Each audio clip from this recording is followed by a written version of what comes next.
Programme हालात हाज़रा देखने वालों की खिदमत में मोहब्बत भरा आदाब।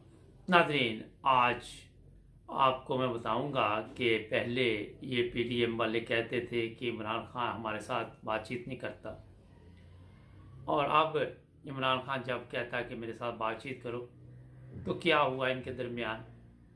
और कुछ मैं ये भी बताऊंगा कि हम मजहबी नफरत में इतने आगे निकल चुके हैं कि अपनी अखलाकी हालत पे भी हम नज़र नहीं डालते। सबसे पहले मैं आपको बताऊं कि आज दो प्रेस कॉन्फ्रेंस हुई, एक मरियम औरंगज़ेब और एक राना सनाउल्लाह। दोनों जो प्रेस कॉन्फ्रेंस है, थोड़ा सा इस पे ये बताना ज़रूरी है कि राना सनाउल्लाह जो है वो है शहबाज शरीफ एंड कंपनी, और मरियम औरंगज़ेब है मरियम नवाज एंड कंपनी, नवाज शरीफ। अब जो मसला बना है कि इन दोनों में प्रॉब्लम आ गई। राना सनाउल्लाह शहबाज शरीफ एंड कंपनी चाहते हैं कि इमरान खान के साथ बैठकर बातचीत की जाए और कोई रास्ता निकाला जाए, जिस तरह आपको आज के प्रोग्राम जो आज मुबारक के साथ अब बताया गया था कि पाकिस्तान दिवालिया हो चुका है, और ये चीज़ जो है शहबाज शरीफ के लिए अब मुसीबत बन गई है, क्योंकि वज़ीर आज़म तो वो है और शहबाज शरीफ साहब जितने आपके इलम में है, एक्टिव है, जितना उनका दिमाग है, शक्ल से पता चल जाता है कि मांगने वाले हैं, उनको बताने की ज़रूरत नहीं पड़ती इस चीज़ की। वो मुज़ाकरात करके कोई हल निकालना चाहते हैं इंतखाबात का, लेकिन जो मरियम नवाज है वो चाहती है नहीं, चचा जान अभी और ज़िल्लत आपके गले में जो पड़ी हुई है ये अच्छी तरह निभा लें, और बाद में हम एक और नया पता खेलेंगे कि जनाब ये तो शहबाज शरीफ ने सब कुछ बिड़ा गर्क कर दिया और नवाज शरीफ अब आप इस मुल्क को ठीक करेगा।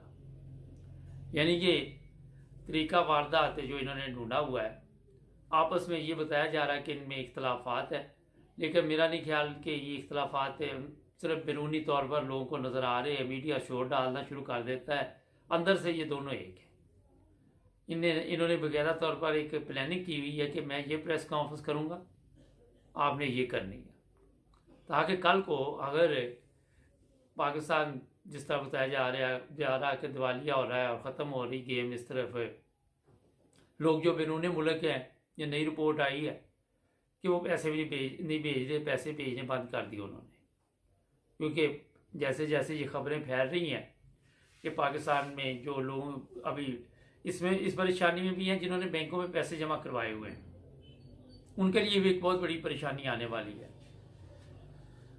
वो पैसे किस तरह मिलेंगे, क्या तरीका कार होगा, जब आपके बैंकों में पैसे नहीं होंगे, ख़जाने में पैसे नहीं होंगे, तो कहाँ से ये लोग लोगों के पैसे देंगे, ये किसी दिन फिर आपको बताएंगे एक अलग प्रोग्राम में। खैर, अब देखना ये है कि ये बातचीत करते हैं या इमरान खान असम्बलियाँ तोड़ देता है।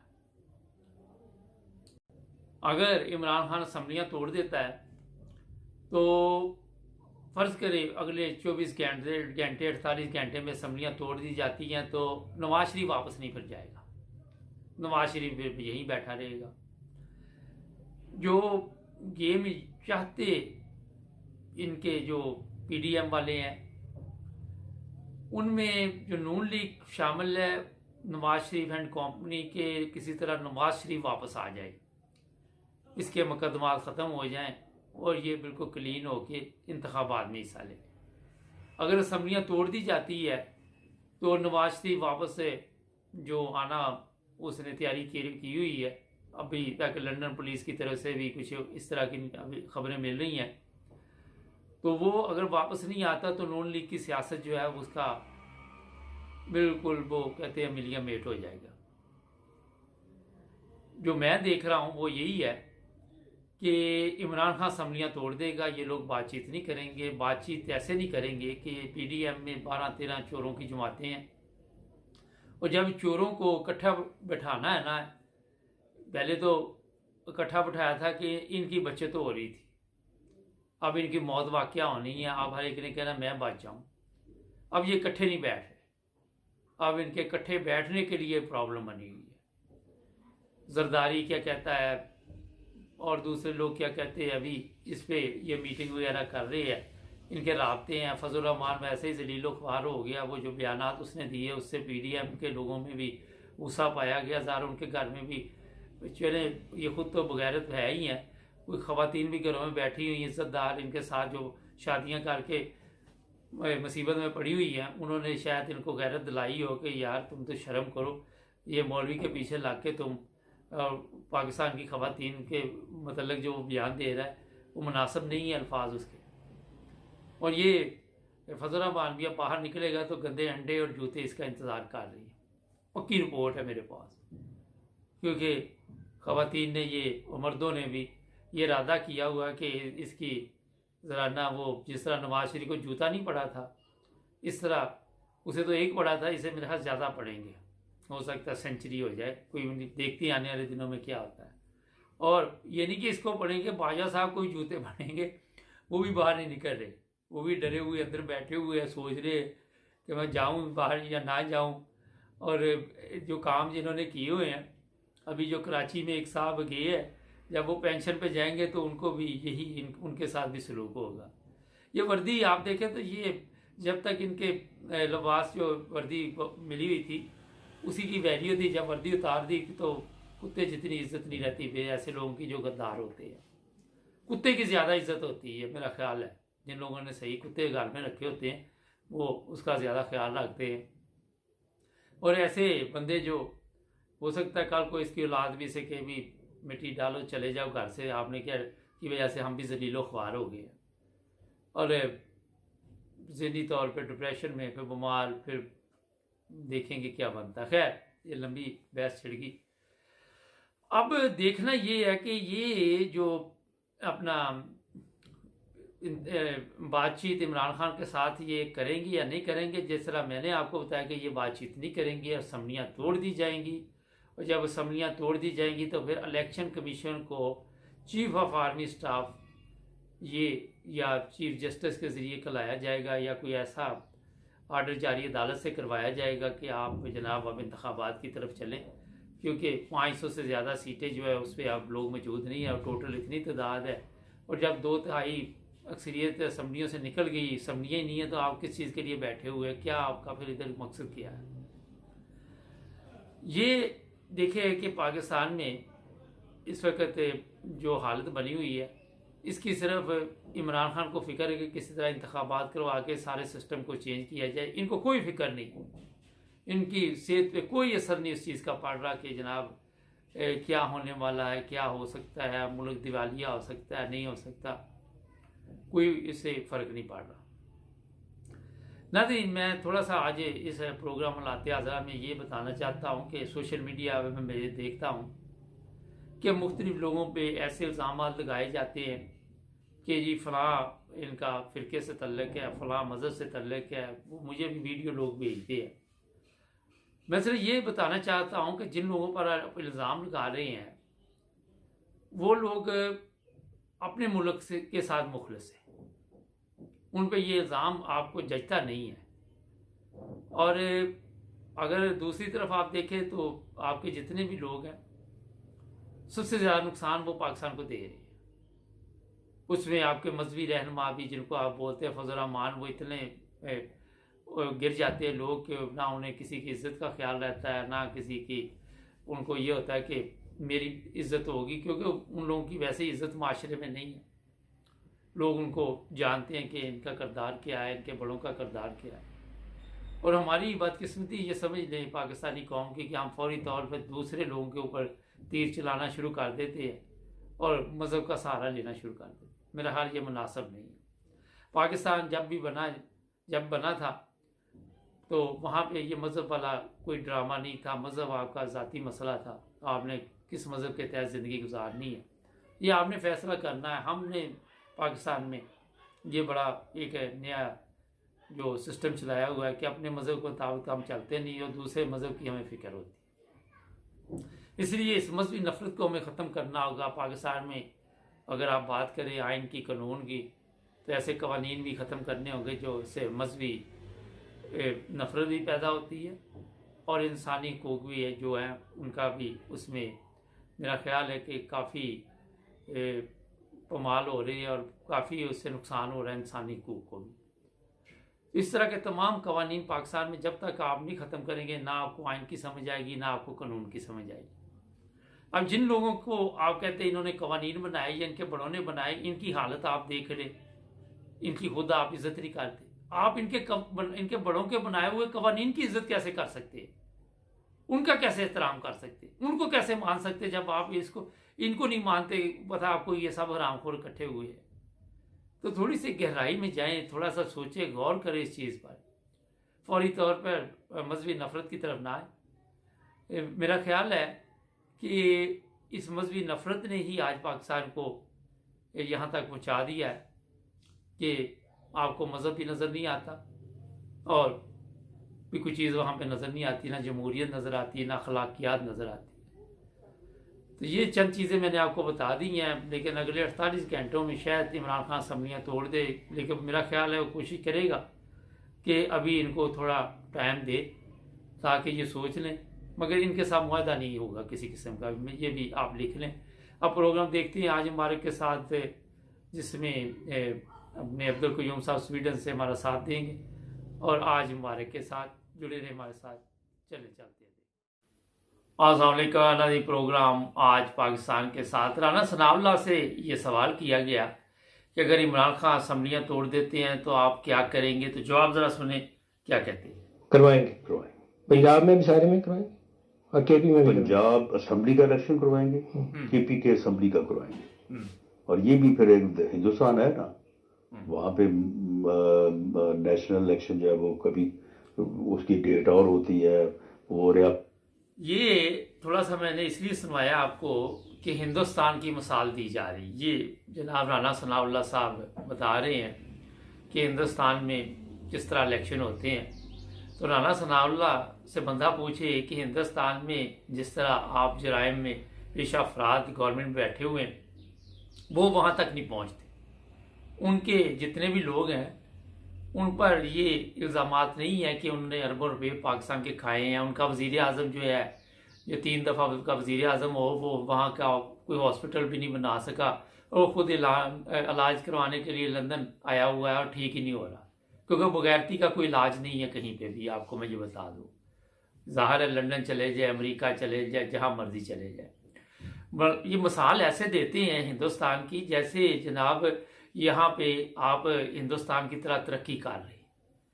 यहाँ आप जाएं, लंदन में चले जाएं, जर्मनी में चले जाएं, आपको हिंदुस्तान की चीज़ें आम मिलेंगी, made in India, made in Bangladesh. Pakistan की मेरा ख्याल है ये फुटबॉल ही है जो आजकल खेला जा रहा है, वहाँ इस्तेमाल हो रहा है। वजह क्या कि हिंदुस्तान ने तरक्की इस तरह भी की, तालीम के म्यार में भी तरक्की की। मुझे याद है कि 10-12 साल या 15 साल पहले जर्मनी में मुझे बहुत सारे हिंदुस्तान के लोग मिले जो इंजीनियर थे, आईटी में थे, और भी उन्होंने हिंदुस्तान से बुलवाए। कुछ 6000 लोग आए हुए थे। उनको उन्होंने गाड़ियाँ दी हुई, उनको जनाब बेहतरीन घर दिए हुए, और पेट्रोल फ्री, हॉलीडे पे हिंदुस्तान जाना तो जनाब उन्हें टिकट भी मिलती थी, सब कुछ उन्होंने फ्री दिया हुआ था। हमारे वहाँ पे मुझे सिर्फ एक बंदा मिला, और मैंने उससे पूछा तो कहने लगा मैं सऊदी अरब से आया हूँ। पहले मैं सऊदी अरब में था, वहाँ से मैंने अप्लाई की, जॉब तो मुझे मिली। हिंदुस्तान के जो चीफ ऑफ आर्मी स्टाफ है उसके अकाउंट में 29 लाख रुपये और हमारे में अरबों रुपये। हिंदुस्तान का सुप्रीम कोर्ट फैसला करता है, क्योंकि वो ज़ाहिर मुसलमान नहीं अक्सरियत में, उनके फैसले पे कौम जो है मुतमिन भी होती है। हमारा सुप्रीम कोर्ट फैसला करता है, रात को 12 बजे अदालतें खोल के लोग लान तान करते। इतनी लान तान इन पर पड़ रही है। मैंने कहा चलो राना सनाउल्लाह ने हिंदुस्तान की बात की, चलो हम भी आज कर लेते। अच्छा, हमारे ये अभी ऐसा ऐसा सामने खुल के आ रहा है कि जनाब बाजवा साहब ने रात 12 बजे अदालत क्यों खुलवाई? आपको पता है? वो इसलिए कि बाजवा साहब को अपनी नौकरी की फिक्र थी कि ये जो मैं 4-8 महीने में पैसे इकट्ठे करने, हराम खोरी करनी है, ये मैं नहीं कर पाऊँगा। और फिर रात 12 बजे इमरान खान के लिए ये उसको ऊपर प्रेशर डालने के लिए इसने अदालत लगवा दी। कभी हिंदुस्तान में रात 12 बजे अदालत खुली है? ये मुझे बताइए। राना सनाउल्लाह जैसा कोई हरामखोर उस उधर उनकी पार्लियामेंट में मौजूद है, उनकी पार्लियामेंट का वजीर आजम जो है, ठीक है अपनी जगह पे, मगर उस पर ये इल्ज़ाम नहीं है जो हमारे शहबाज शरीफ पे या नवाज शरीफ पे है, जरदारी पे। अगर ये इल्ज़ाम होते, आपके इल्म में होगा कि उनका एक वो मुझे नाम अब भूल गया, वो वजीर आला था, वो 5 साल उसको जेल भी भुगतनी पड़ी, उसने फेरा फेरी की थी, पैसे इधर के उधर किए थे।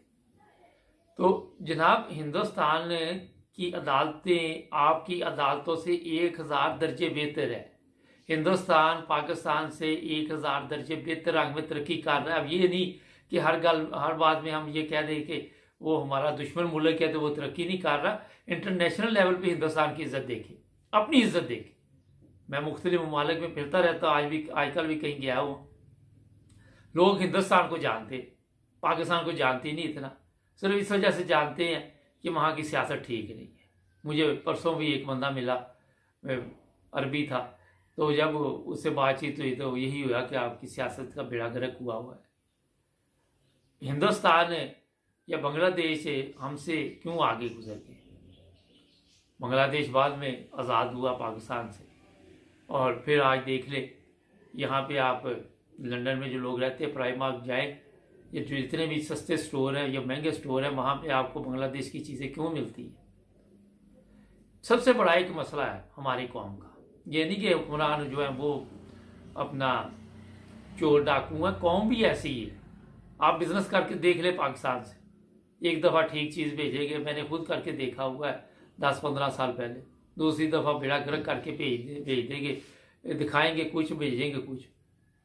तो सबसे पहले पूरी कौम को भी ईमानदारी सीखनी चाहिए, क्योंकि आपके ऊपर अब आप अंदाज़ा लगाएं कि अगर कौम ईमानदार होती तो ये चोर चक्के आपके ऊपर ही हुक्मरान होने थे। जैसी रूहें उस वैसे ही फरिश्ते आपको मिल गए। तो राणा साहब के जहन में ये है जनाब कि पंजाब गवर्नमेंट जो अगर ख़त्म की जाएगी खैबर पख्तूनख्वा, तो हम वहाँ पे इलेक्शन कराएंगे। तो ऐसा नहीं है। इस वक्त जो नए चीफ ऑफ आर्मी स्टाफ हैं, उनके ग्रीन सिग्नल की वजह से ही ये असम्बलियाँ तोड़ी जाएंगी और तरीका ये बताया जाएगा। और जैसे ही ये असम्बलियाँ तोड़ी जाएंगी, सुप्रीम कोर्ट को फिर हरकत में आना पड़ेगा, जैसे मर्जी होगा। फिर सुप्रीम कोर्ट इनकी केस रिवर्स करेगा, कुछ ना कुछ करेगा। इमरान खान पे आपने देखा है जिस तरह केस बन रहे थे, अभी रुके हुए हैं। यही वजह है कि चीफ ऑफ आर्मी स्टाफ की तब्दीली, और भी तब्दीलियाँ हुई हैं, आपको पता चल चुका होगा। तो फ़ौज में जो तब्दीलियाँ आई हैं, उससे कोशिश की जा रही है कि फ़ौज का म्यार बेहतर किया जाए। नाज़रीन, हम हर उस मुल्क की मिसाल देंगे जहाँ पे हम देखते हैं कि हमारा फ़ायदा है। आप इंग्लैंड देख ले, उसकी मिसाल दी जाती पाकिस्तान में। हालांकि इंग्लैंड कहाँ और पाकिस्तान कहाँ, आप कभी भी इसका मुकाबला नहीं कर सकते। पाकिस्तान कभी भी इंग्लैंड का मुकाबला नहीं, 100 साल तक नहीं कर सकता। मैं आपको बता रहा हूँ, अभी तक हमारी जमहूरियत ही नहीं पटरी पर चढ़ सकी। हमने मुकाबला खाक करना किसी मुल्क का। हाँ, बातों से आप जो मर्जी करते रहे। ये राना सनाउल्लाह हरामखोर को कोई बंदा पूछे कि तू बता, तेरे पर तो कातिल है, इतने लोगों का कातिल है, हिंदुस्तान में एक कातिल जो है वो यहाँ तक पहुँच सकता है? कभी भी नहीं पहुँच सकता, कभी भी नहीं पहुँच सकता। उसको आपके इल्म में है, बड़े बड़े एक्टर थे हिंदुस्तान में, उनको मुकदमात का सामना करना पड़ा, जेलें भी हुई, और फिर आपके इल्म में है कि उन्होंने जेलें काटी। ये नहीं है कि आपके पास पावर है या आन रही है तो आप जरदारी की रखेल है तो आप गुजर जाए, कोई आपको पूछने वाला नहीं। तो हमारे जो ये जितने भी हुक्मरान हैं, उनको आज मैं साद रफीक, वो जो एक और हरामखोर है वहाँ पे, क्योंकि सब पे केस बने हुए। हरामखोर उसको कहते हैं जो हराम खा खा के मुल्क का, और फिर मानते भी नहीं, ऐसे हरामखोर है। वो बता रहा था जनाब कि जो धमकी दे रहा है इमरान खान के मैं असम्बलियाँ तोड़ दूंगा वरना इलेक्शन की तरफ जाए, वो उसने आपको ऑफर की है कि मेरे पास फिर आखिरी वही हल होगा, अगर आप इलेक्शन की तरफ नहीं जाएंगे तो फिर मैं ज़ाहिर है कुछ ना कुछ तो करूँगा। मुझे लग रहा है, जो मेरा ख्याल है कि ये इसी तरह और 3-4 माह खींच लेंगे और उसके बाद फिर क्या करेंगे, ये भी तो एक सवाल है। वक्त तो बड़ी तेज़ी से गुजर रहा है, दिसंबर आ गया है, अगस्त तक इन्होंने इलेक्शन करने, 3 माह और गुजर जाएंगे, फिर इनके जो चक्कर है उनसे भी इमरान खान बाहर निकल आया। इमरान खान ने इनको कोई मौका ही नहीं दिया, ना कोई मार्शल लॉ लगाने का मौका दिया, ना इन कोई फितना फसाद किया। जो झूठे मुकदमात बने हुए हैं इमरान खान पे, कोई फजूल में, कभी दहशत गर्दी का, कभी कोई, वो सब ख़त्म हो जाएंगे। इतना बड़ा वो इशू नहीं है, अदालतों को करने पड़ेंगे ख़त्म। तो नाज़रीन जी, जो चीज़ें हैं हमें यहाँ पे, मैं अब मजहबी गुफ्तगू करना नहीं चाहता, मगर ऐसे मजहबी भाषण दिए जाते हैं, लोग दे रहे होते हैं जैसे जनाब बहुत बड़ा हमने किला फतह किया हुआ है मज़हब का, इस्लाम का, जो पाकिस्तान में चल रहा है। फिर जब लोगों के साथ प्रोग्राम करते हैं तो दूर दूर तक नामो निशान नहीं, कोई पता ही नहीं है किसी को कि हमने किस तरह इस्लाम के। आज ही मुझे एक सोशल मीडिया से वीडियो मिली, उसको पूछा जनाब जोर की कितनी नमाजें हैं, कहता ये मौलवी का काम है बताना, मेरा काम है चर्स और फीम बताना कि इसके फ़ायदे क्या और नुकसान क्या है। मैं तो ये अरसा दराज से बाप दादा यही पीते रहे, मैं भी यही पीता। अब ये हाल है उस कौम का, ये हालत है। ये आपको सोशल मीडिया पे इस तरह के कई तमाशबीन मिल जाएंगे, कई ड्रामेबाज मिल जाएंगे जिनकी ये हाल है। तो जनाब आप राना सनाउल्लाह या दूसरे जितने भी नून लीग के हरामखोर है या हलाल खोर तो आपको नज़र नहीं आएगा, वो आके यहाँ पे उन ममालिक की बात ना किया करे जिनके माशरे में इज्जत है। हिंदुस्तान ने रूस से तेल भी लिया, सब कुछ ले रहा है, किसी की जरूरत है हिंदुस्तान को रोकने की? आपकी तरह नहीं कि ओए ओए हमारे साथ क्या हो जाएगा। ये ताकत होती है, मुल्क जो उनका वकार है वो खुद मुल्क जो है वो अपना वकार बुलंद बनाते हैं। अब कॉमर्स में ये नहीं लिखना शुरू कर दिया मैंने हिंदुस्तान की तारीफ इसलिए की जाती है कि किसी में कोई खूबी होती है।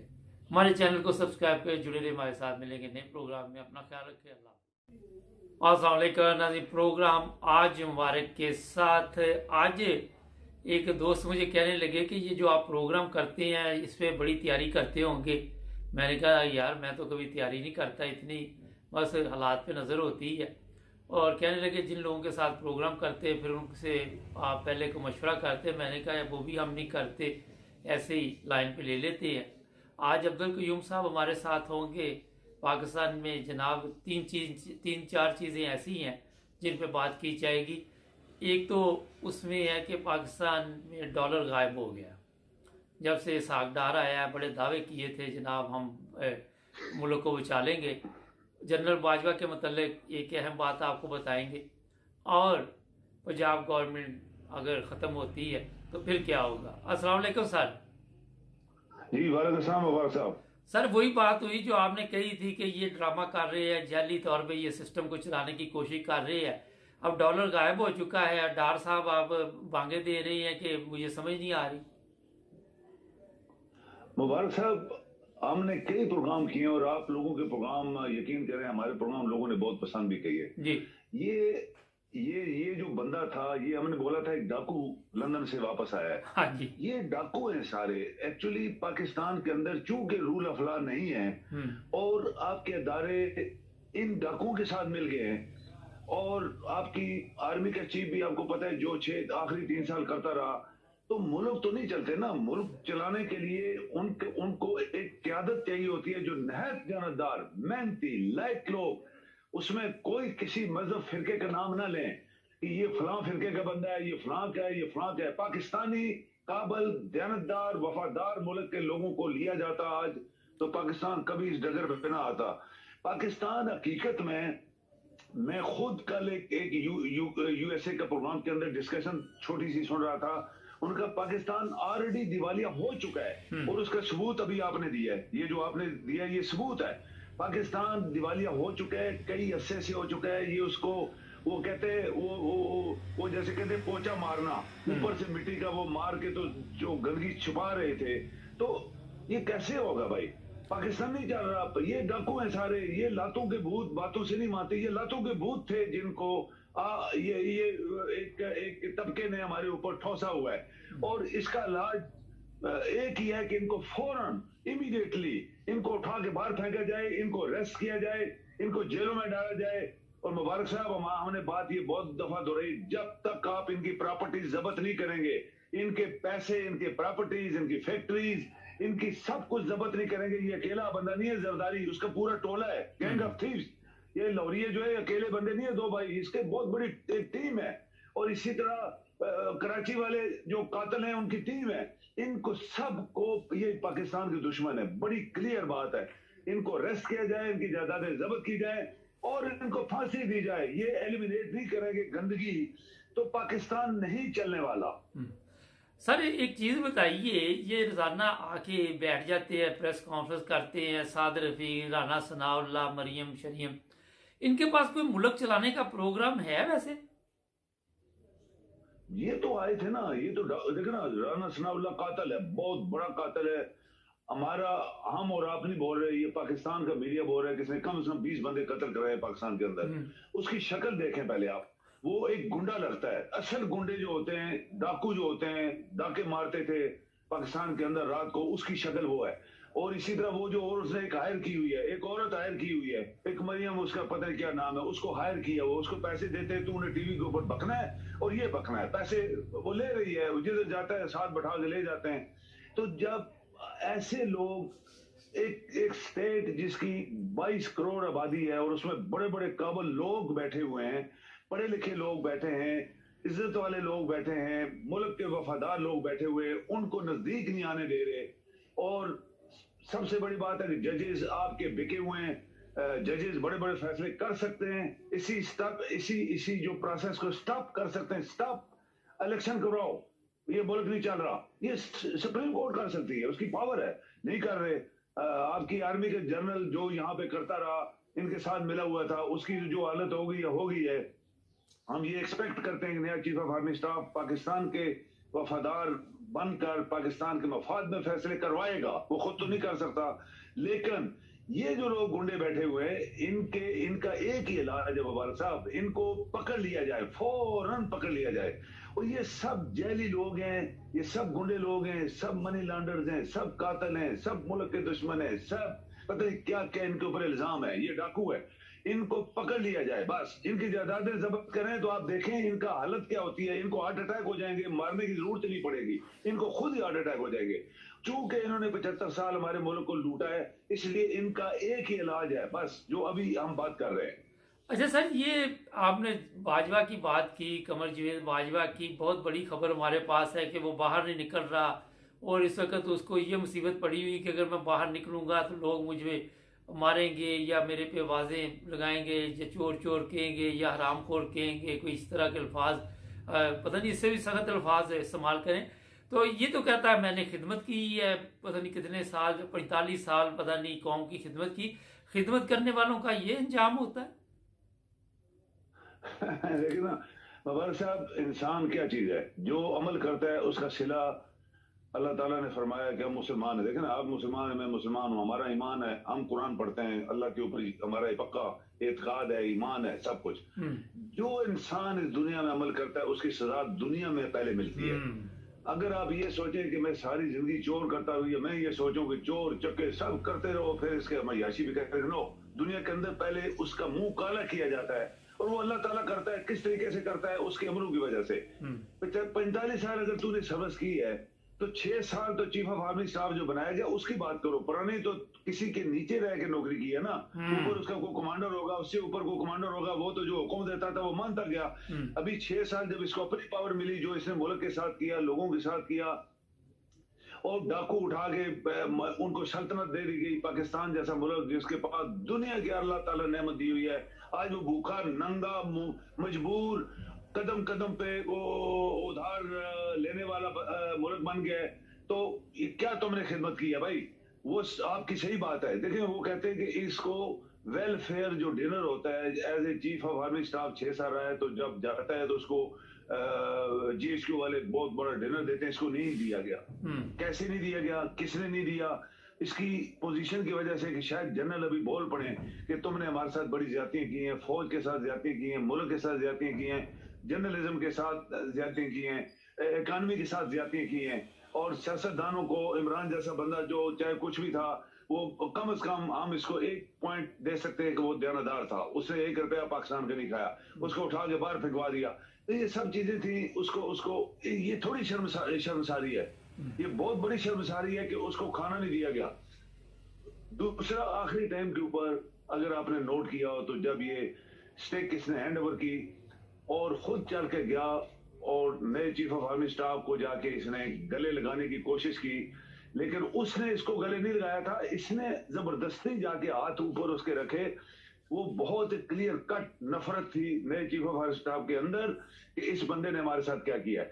तो ये नहीं निकलेगा, ये निकलेगा नहीं, या भाग जाएगा नहीं। लेकिन उसको ये भी फिक्र है, जो अंदर की खबर आई है कि मैं किसी भी मुल्क में गया, जो नवाज शरीफ के पीछे लग जाते हैं लोग, कि हम मेरे पीछे अगर लग गए तो कोई नुकसान ही ना दे दे मुझे, को ऐसा कि मैं जान से चला जाऊं। आप क्या समझते हैं कि ये रोजाना जिंदा होगा, रोजाना मरेगा? ये अभी देखें, आर्मी चीफ की और बात है, ये तो किसी के घर में छुप जाएगा, इसके बेटा बेटियां सब बाहर सेटल्ड हैं, इसके रिश्तेदार सेटल्ड हैं, जाके उधर जाके लेट जाएगा। वो तो डाकू है ना, उनके पास खरबों रुपए हैं, वो तो पैसा लगा के शोशा मारने के लिए। अभी भी शर्मनाक, इतना बड़े शर्म की बात है कि ये नवाज शरीफ और इसकी फैमिली और इसके पीछे जो कारिंदे हैं, जो डाकू हैं, और जो इन डाकुओं को सपोर्ट कर रहे हैं, एक चोर डाकू को जो सपोर्ट पार्लियामेंट के अंदर मेंबर बने हुए, सेनेटर बने हुए, सब डाकू हैं। तो वो उनको शर्म नहीं आ रही कि हमने इस मुल्क के साथ क्या किया है। इसलिए नहीं शर्म आ रही कि आपके अदारे उनको सजा ही नहीं दे पाए। अच्छा सर, एक बहुत देर दी जाती कि पाकिस्तान के इतना पैसा खाया तो उसकी सजा चाइनीज की तरह सजाए मौत। बस हमने बोला कि 22,000 बंदों को पाकिस्तान में सजाए मौत दे दे, पाकिस्तान बिल्कुल क्लीन हो जाएगा, ऐसे साफ हो जाएगा, और फिर सदियों तक कोई बंदा पाकिस्तान का पैसा नहीं खाएगा। और ये 22,000 बंदे कौन है? ये सियासतदान है सारे, और उनके चेले हैं, उनके पिट्ठू हैं, उनको सपोर्टर्स हैं। जो सपोर्टर्स हैं उनके घर पैसा जाता है। मुबारक साहब, ये ऐसे कोई मैं पागल हूं कि मुझे कोई बोले कि तुम आओ सड़क पे ऊपर आके डांस करो तो मैं उधर जाके डांस करना शुरू करता हूं? मैं पागल हूं क्या?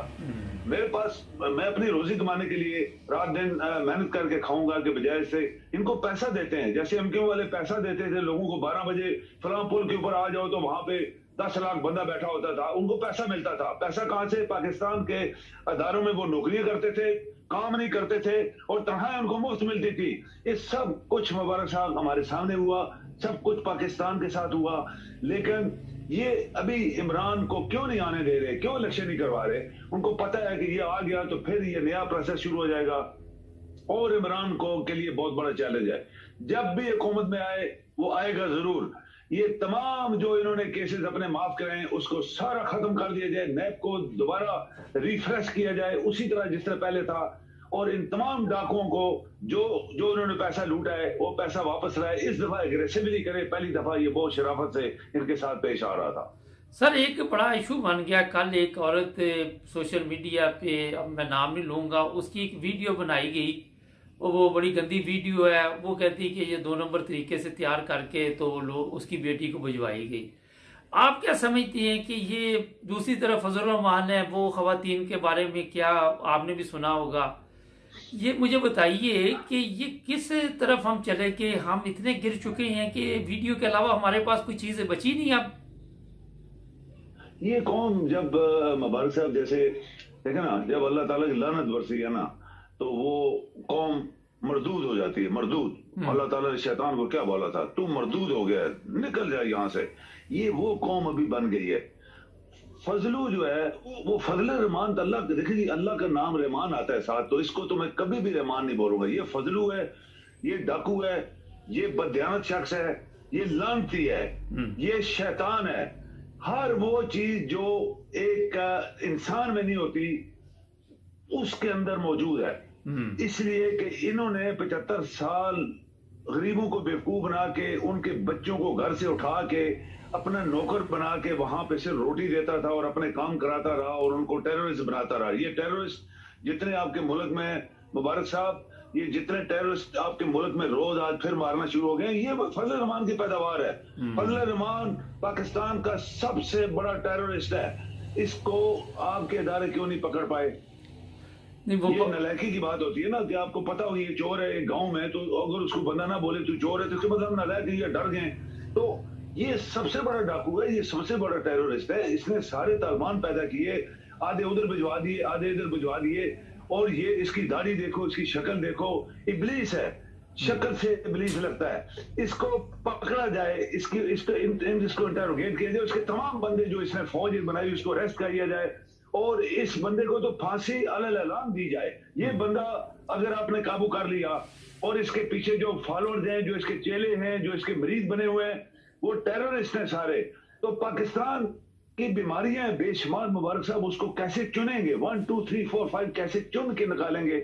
उसके लिए आपको मेहनत चाहिए और देनदार लोग चाहिए, पाकिस्तान के वफादार लोग चाहिए, काबिल लोग चाहिए। तो सब कुछ मुमकिन है। दुनिया की तारीख हमारे सामने है कि कौमों ने किस तरह तरक्की की है। सर ये बताइए, ये तो जो भी आपने बड़ी अच्छी बातें की।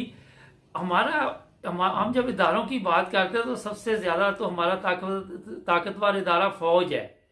तो फौज को मेरा ख्याल मुल्क के अंदर पहले ये ऑपरेशन करना चाहिए, क्योंकि ये सिविल इदारे, हमारी पुलिस तो वो कच्चे के डाकू नहीं पकड़ सकती, इस काबिल नहीं है कि वहाँ पे डाकू पुलिस वालों को पकड़ के ले जाते हैं। तो आप क्या समझते हैं कि ये इदारे हमारे इस काबिल हैं कि फजल रहमान जैसे जिसके पास 70-80 हज़ार पता नहीं बच्चे हैं, उसके साथ मुकाबला कर सके? क्यों नहीं कर सकते जी? देखे ना, अगर आप देनदार हैं मुबारक साहब, आपके पास एक स्टेट की पावर है, हमारी आप तीनों फोर्सेस को मिलाएं और वो 1 मिलियन फौज बनती है।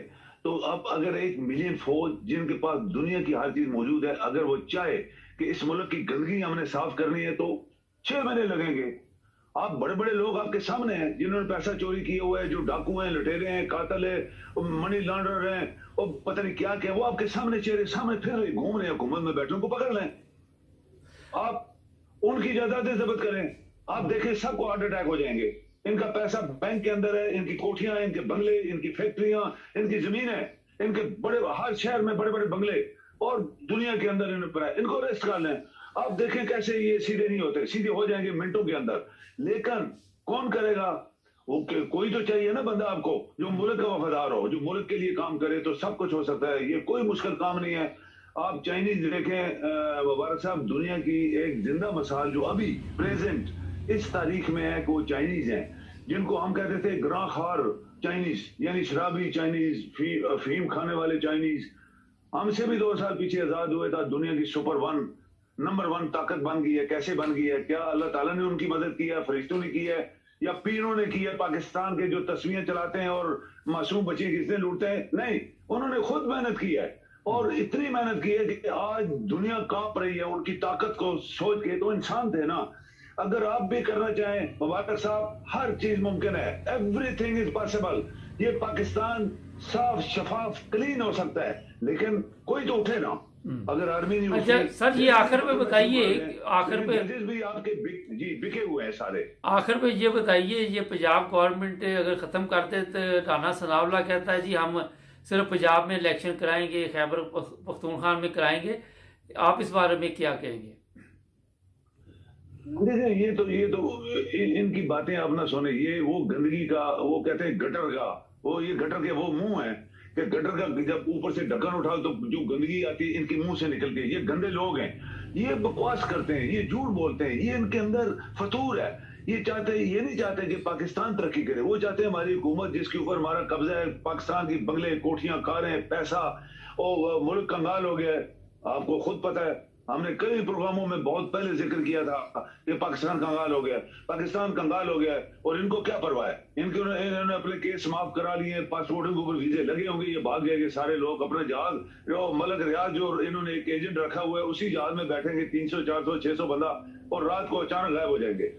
इसलिए इलेक्शन नहीं करवा रहे कि ये हार जाएंगे, और जब हारेंगे तो इनके मुकद्दर उलट जाएंगे फिर, और ये लोग जेलों में जाएंगे, इनको सजाएं फिर मिलना शुरू हो जाएंगी। इसलिए ये हारे हुए कुत्ते की तरह भी मुंह खोलते हैं, दांत खोलते हैं। इसको इमरान को डराने के लिए, इमरान को जुर्रत अभी होनी चाहिए, जो करना चाहता है वो करे, मुल्क के लिए करिए, पाकिस्तान के अवाम के लिए। पाकिस्तान की अवाम ऑलरेडी मुबारक साहब 90% पाकिस्तान की अवाम इमरान के साथ है जी। बहुत शुक्रिया सर, आपने टाइम दिया जी। थैंक यू जी, मेहरबानी। नाज़रीन, अभी सर ने चाइना की मिसाल दी। देखें, जब तक आप अपनी हालत नहीं बदलते, अल्लाह ताला भी मदद नहीं करता, खुद भी कोशिश करनी पड़ती, फिर अल्लाह ताला भी रास्ते बनाता है। चाइना में भी इसी तरह उन्होंने पहले अपने आप को इस काबिल किया। आपने देखा कितने लोगों को सजाए मौत वहाँ पे दी गई, कवानीन बनाए गए और उस पर फिर अमल किया गया। हमारे यहाँ की तरह नहीं कि कवानीन मौजूद है, अमल कोई नहीं है, अमल गरीब के लिए है, अमीर के लिए नहीं। तो अभी सर ने यही बातें की कि हमारी हालत जो बदलनी है, इदारों ने एक अहम किरदार अदा करना है, साथ दुआ भी शामिल करते हैं और फिर अल्लाह ताला मदद करता है। जब आप कोई भी रास्ता ठीक चुनते हैं तो वहाँ पे फिर खुदा ताला की मदद भी पहुँच जाती है। जब आप चलते ही गलत रास्ते पे फिर उस गलती को ठीक करने के लिए एक और गलती करते हैं, फिर उसको ठीक करने के लिए एक और गलती करते हैं और फिर बनता है एक पाकिस्तान। हमारे चैनल को सब्सक्राइब करें, जुड़े रहे। जो आज का पाकिस्तान है मैं उसकी बात कर रहा हूँ। पाकिस्तान जब बना था वो ठीक था, कोई वो गलत मतलब न लीजिए। फिर आज का पाकिस्तान बनता है जब गलती पे गलती की जाती है। जुड़े रहे हमारे साथ, मिलेंगे नए प्रोग्राम में।